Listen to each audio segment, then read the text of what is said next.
नमस्कार, स्वागत है आप सभी का मेरे YouTube channel Smita Hindi classes में। आज हम पढ़ने वाले हैं भगवत शरण उपाध्याय का निबंध ताजमहल, जो कि BNU BCA फर्स्ट सेमेस्टर का है। लेखक उपाध्याय जी का संक्षिप्त परिचय जानते हैं। डॉक्टर भगवत शरण उपाध्याय का जन्म जिला बलिया, जो कि उत्तर प्रदेश है, के एक गाँव उजियार में अक्टूबर 1910 में हुआ था और वे अंतर्राष्ट्रीय ख्याति प्राप्त विद्वान थे। भारतीय इतिहास, पुरातत्व, संस्कृति और कला पर उपाध्याय जी ने अनेक महत्वपूर्ण पुस्तकों का प्रणयन किया है। साहित्य की हर विधा में उन्होंने अपनी लेखनी चलाई है। इसके अलावा उनके अनुवाद और कोशों का संपादन किया है। उनके कुल ग्रंथों की संख्या 100 से भी ज्यादा है।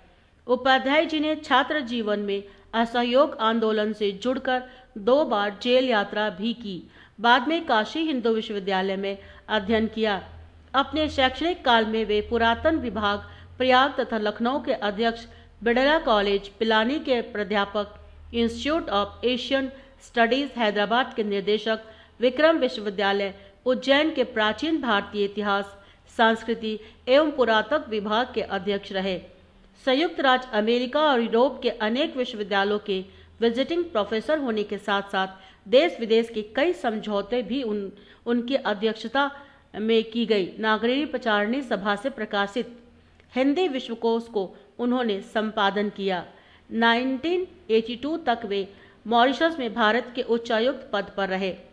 कृतियां: कालिदास का भारत इतिहास साक्षी है, कुछ फीचर कुछ एकांकी, ठूठा आम, सागर की लहरों पर, कालिदास के सुभाषित, पुरातत्व का रोमांस, सवेरा, संघर्ष गर्जन, सांस्कृतिक निबंध, शेर बड़ा या मोर, बुद्धि का चमत्कार, भारत की मूर्तिकला की कहानी, भारत की सांस्कृतिक की कहानी, भारतीय संगीत की कहानी, भारत के नगरों की कहानी, भारत के भवनों की कहानी, भारत की कहानी, भारत के पड़ोसी देश, भारत की नदियों की कहानी, भारत की चित्रकला की कहानी, भारत के साहित्यकारों की कहानी, ये सब इन्होंने लिखा। और इनका निधन अगस्त 1982 को हो गया। पाठ का सारांश: आदमी जन्मता है, काम करता है, मर जाता है। आदमी स्वयं दुर्बल है, पर उसके कर्तव्य बड़े हैं, उसकी तकदीर बड़ी है। बड़े बड़े जानवरों से, हाथी, ऊंट, घोड़े, सांड से वो बहुत छोटा, बहुत कमजोर है, पर उससे कहीं ज्यादा अधिक चतुर है और कहीं अधिक होशियार है।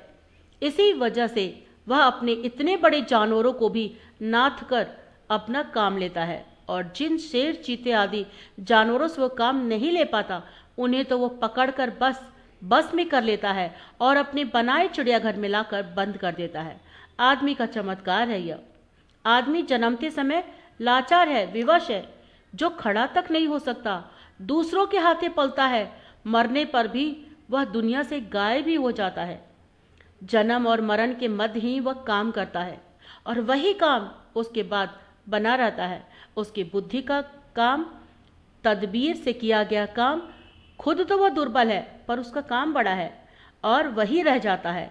इसके मरने के सालों सालों, सदियों बाद उसकी कीर्ति चलती रहती है, जीती जागती रहती है।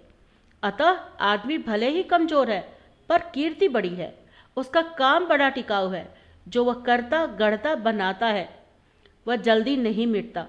उसे वह अपने मरने के बाद भी छोड़ जाता है, जो उसकी याद दिलाता है। आदमी जीता मरता है, पर उसका अच्छा काम उसे अमर कर देता है।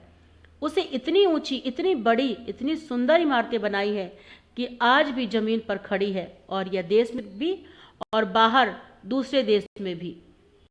आदमी द्वारा बनाए गए कुछ बहुत सारे उदाहरण हैं जिसे देखे जा सकते हैं। जैसे मिस्र के पिरामिड को देखिए, आश्चर्य में पड़ जाएंगे। 1500 मील लंबी चीन की दीवार जो देखता है हैरत में आ जाता है। जिन्होंने उन्हें बनाया वे कमजोर आदमी हजारों सैकड़ों आते जाते हैं। जिन्होंने उन्हें बनाया वो सालों पहले मर गए, पर इमारत उसकी बनाई आज भी जिंदा है, खड़ी है मजबूती से, और दुनिया के अचरजों में गिनी जाती है, यानी कि अजूबों में। इन्हीं की तरह एक अचरज अपने देश आगरे का ताज भी है। ताजमहल मुमताज महल का मकबरा, संसार की सारी इमारतों में सुंदर यह ताज। इसके सदृश मधुर कोई सपना नहीं, कोई गीत नहीं। इसकी तरह कीमती कोई जवाहरात नहीं, कोई हीरा नहीं।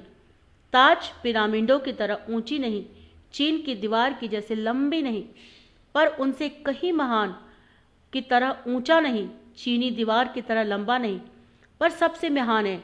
और ऐसी प्यारी, ऐसी अनोखी, ऐसी नयनाभिराम वस्तु दुनिया में कोई नहीं, कहीं नहीं। आदमी आता है, ताज को देखता है और चकित होकर उसमें ही खो जाता है। ताज की बनावट, उसकी सादगी, उसकी सफाई, उसकी सुंदरता का शिकार हो जाता है। ताज सफेद संगमरमर का बना, चारों कोनों पर 4 ऊंची बुर्जियां जैसे आसमान का स्पर्श करना चाहती हो। पीछे की ओर यमुना के लहरें लहराती हैं। ताज यमुना के किनारे बना है, और जब यमुना सूखी नहीं रहती तो संपूर्ण इमारत की छाया उसकी लहरों में डोला करती है। यह ताज अर्जुमंद बानो बेगम की कब्र है। अर्जुमंद बानो बेगम प्रसिद्ध मुगल बादशाह शाहजहां की मलिका थी। उनके 14 बच्चों की मां थी। उनका दूसरा नाम मुमताज महल था, जो ज़्यादा प्रसिद्ध हुआ, और इसी नाम पर ये मकबरा का नाम पड़ा ताजमहल। और ये नूरजहां की भतीजी थी। आइए कुछ एक अंकीय प्रश्नोत्तर देखते हैं। ताजमहल कहाँ स्थित है? आगरा में। ताजमहल किससे बना है? सफ़ेद संगमरमर से। ताजमहल किसकी याद में बनवाया गया? मुमताज महल की। ताजमहल का निर्माण किसने करवाया? शाहजहां ने। ताजमहल के चारों कोनों पर क्या है? ऊंची बुर्जियां। ताजमहल किस नदी के किनारे स्थित है? यमुना नदी के किनारे। ताजमहल का मकबरा किसके नाम पर पड़ा? मुमताज महल के नाम पर। ताजमहल की छाया किसमें दिखाई देती है? यमुना की लहरों में। ताजमहल की सजावट की खासियत क्या है? उसकी सादगी और सुंदरता। ताजमहल की निर्माण शैली किसकी याद दिलाता है? प्रेम और भव्यता की।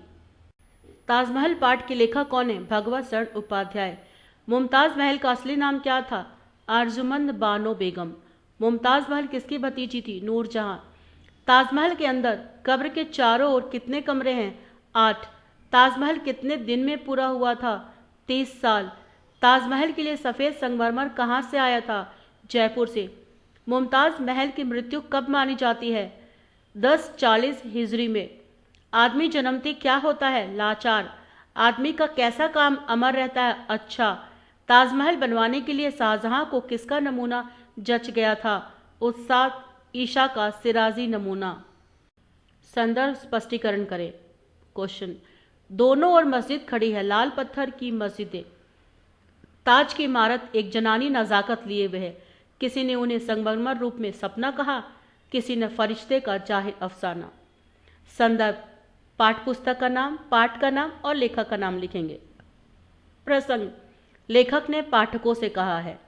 व्याख्या, जैसा कि हम जानते हैं कि ताजमहल दुनिया भर में 8वें अजूबे के रूप में प्रसिद्ध है। इसकी तुलना लाल पत्थर की मस्जिदों से की गई है, जो इसके विपरीत रंग और शैली को दर्शाता है। ताजमहल की इमारत की जनानी नजाकत यानी नारी की सौम्यता और सुंदरता को बयां करता है। इसे संगमरमर रूप में सपना और फरिश्ते का जाहिर अफसाना कहे जाने का मतलब है कि ताजमहल की अद्वितीय और भव्यता को विभिन्न दृष्टिकोणों से अत्यधिक प्रशंसा प्राप्त है। संगमरमर की चमक और उसकी निर्माण शैली इसे एक स्वप्न और दिव्य सौंदर्य की तरह प्रस्तुत करती है, जो मानव कल्पना से परे है। दूसरा स्पष्टीकरण, आदमी जन्मते लाचार होता है, कमजोर, जो खड़ा नहीं हो सकता, दूसरों के हाथ पलता है। मरने पर भी वह दुनिया से गायब ही हो जाता है। संदर्भ और प्रसंग पहले के जैसा ही रहेगा। व्याख्या, मानव जीवन के प्रारंभिक और अंतिम अवस्था की सीमितता को दर्शाया गया है। जन्म के समय व्यक्ति पूरी तरह से निर्भर और कमजोर रहता है। वह अपने आत्मनिर्भरता की क्षमता नहीं रखता और दूसरे के सहारे पलता बढ़ता है। मृत्यु के बाद व्यक्ति पूरी तरह से दुनिया से अनुपस्थित हो जाता है और उसकी मौजूदगी का कोई ठोस प्रमाण नहीं रहता।